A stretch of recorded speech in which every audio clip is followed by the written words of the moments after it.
67, પછી 700 કરોડ, પછી 715 કરોડ. આ કિલો ફેટે ભાવ છે. આ કિલો ફેટે ભાવ છે.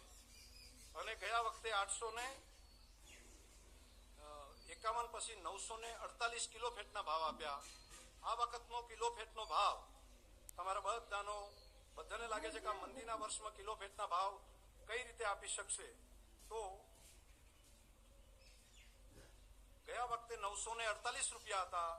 આ વખતે 989 રૂપિયા આપવાનો નિર્ણય આપણે કિલો ફેટે રૂપિયા આપવાનો નિર્ણય આપણે કરીએ છીએ. કિલો ફેટની આ વાત કરીએ.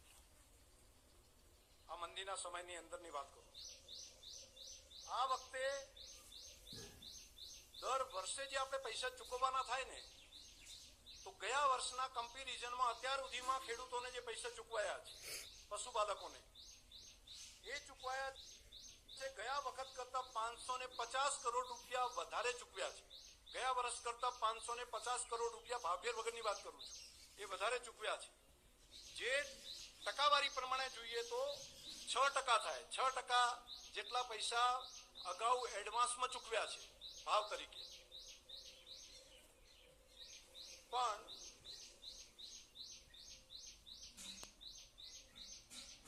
આ આંકડો મેં આપ્યો આ વખતનો 989 રૂપિયાનો. હવે નવો જે આવે છે ભાવ ફેર કેટલો આવે? તમે બધા બાબતના સાક્ષી છો કે આપણે ત્યાં આપણી ડેરી હતી, વર્ષોથી ચાલતી હતી આપણી ડેરી. પરંતુ મારે અભિનંદન આપવા છે અમારા નિયામક મંડળને કે એમણે જે પ્રમાણનો પ્રેમ આપ્યો, લાગણી આપી, સારું કામ કરવા માટેનો સહયોગ આપ્યો, અને 100% એજન્ડા બોર્ડના, આ બધાની હાજરીમાં કહું છું, આખું બોર્ડ છે બધાની હાજરીમાં કહું છું, 100% એજન્ડા વિના વિરોધ સર્વસંમતિથી મંજૂર કરવાનો જે આપણે કલ્ચર ડેવલપ કર્યું, સર્વસંમતિથી. એક પણ જણની કોઈ ચર્ચા હોય તો પણ એની અંદર કહેવાનું તમે હજુ આની અંદર આપણે પેન્ડિંગ રાખીએ, આવતી મિટિંગમાં લેશું.